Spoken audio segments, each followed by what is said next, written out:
Hey, what's going on, you guys? Welcome back to the channel.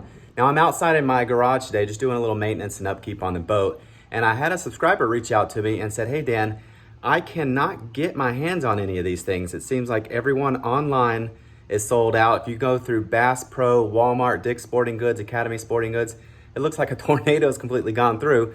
Where can we get these? A good question. Honestly, these things are selling out really fast for some reason.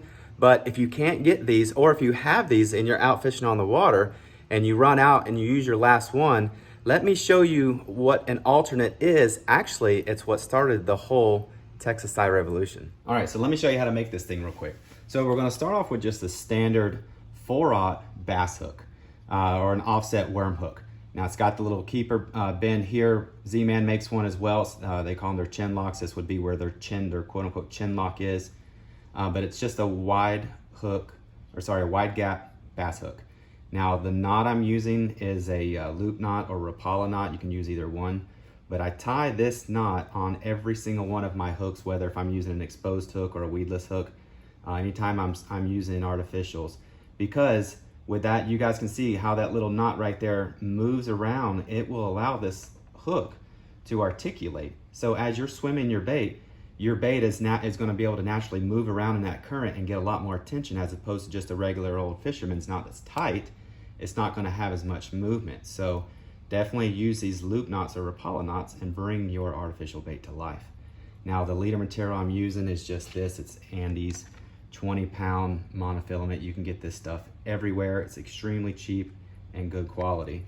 And as far as the weight goes, you just use a standard bullet weight. This happens to be a 3/16 ounce. You can go up to a quarter, anywhere down to an 1/8 or a 1/16. The key with this is not about finding a certain type of color on this weight, because you can definitely buy these things colored and painted up hot pink with spots if you want.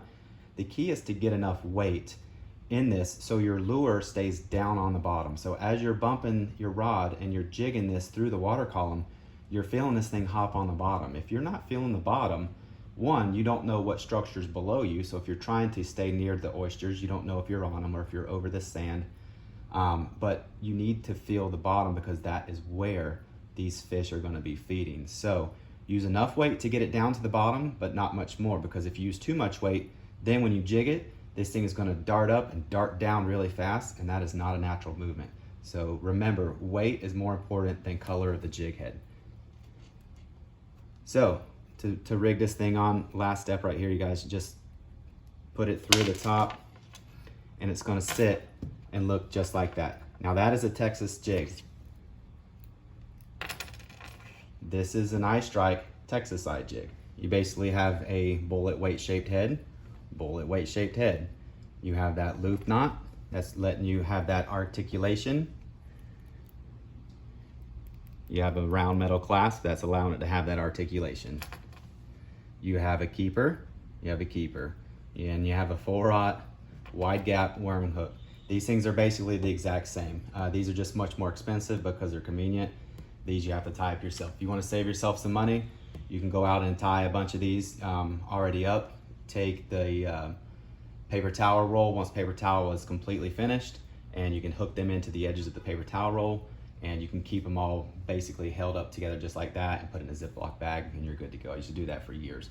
But same thing. So if you're out on the water and you run out of these things, or you can't get your hands on any and you still want to have the same style fishing, you guys now know how to rig these. So hope this video helps you out. If it does, drop a thumbs up. If you want to leave a comment in the comment section below, you can do so. If you haven't got a chance to subscribe to the channel, I appreciate it if you subscribe. But until next time, I'm Dan from Savannah. Take care, you guys. God bless.